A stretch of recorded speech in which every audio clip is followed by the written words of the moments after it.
Okay, headlocks. The first thing, I don't give them this. Okay? I don't volunteer my neck because we talked about this. So what I do is I make it difficult for him to curl me down by maintaining my posture and just potentially walking with him. Okay, that makes it difficult for him. The first thing we did is kept our posture, and as he goes to close, as I don't let him close this, see? Go ahead and try to close it, because I'm just expanding through my arm here. And then I'm going to go for a head tip, throwing the kettlebell over the back of his shoulders and his shaker. Okay? So first basic escape is keep my posture. He goes to close, and I cut it off. Okay? That's important. Okay, another one that we did was we decided to, I can't remember all of them either. Okay, so what we decided to do is walk into this quarter. Okay, so he comes in, and I walk into the quarter and I accelerate his own grab. Essentially, I counter headlock him without curling in.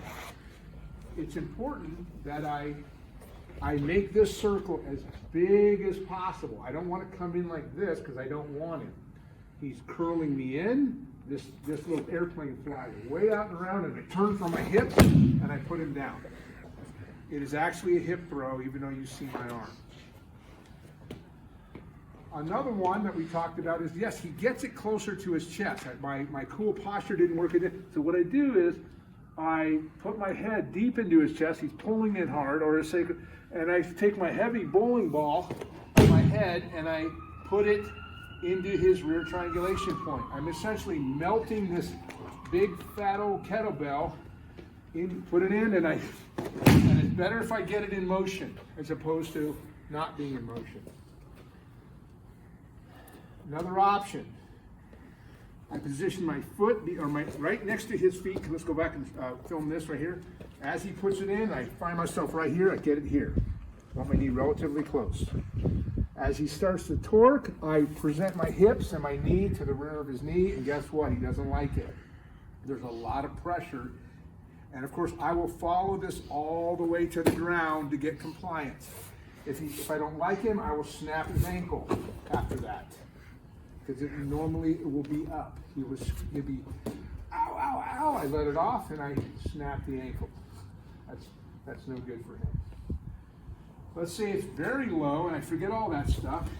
What I'm going to do is I'm going to take his knee and I'm going to go outside and I'm going to try to press it. We call that magic button over there. And I'm going to rotate with my hips and I'm going to move his knee quickly. He keeps on letting go because his knees tell his body this is bad. Okay? Another question that came up, let's say I take him down and he ends up, we both fall to the ground. He's still got me in the freaking headlock, okay? Not to worry. Watch what I do. He's pulling me in. I press him in even more. So I get up here, I press in. I take his head and I extend it, and then I got knees. I'm controlling his hip and his head, and then I just let him decide how much he wants to take. He doesn't want to. I will really hyperextend that head too. You'll probably get just on that by itself. You won't play. One thing I didn't cover, he comes to headlock me. What I do is I pick his humerus bone up. As I realize that headlock's coming in, I pick his humerus bone up.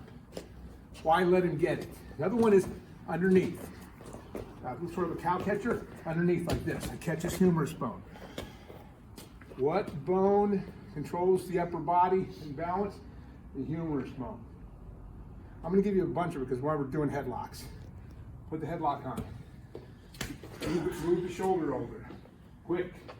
As he puts it on, move the shoulder. Look at it. See the hyperextension here? Bam, the other way. So I accelerate his shoulders in the direction it's already going to unlock it. See that? Okay. We did show you this to go on this side.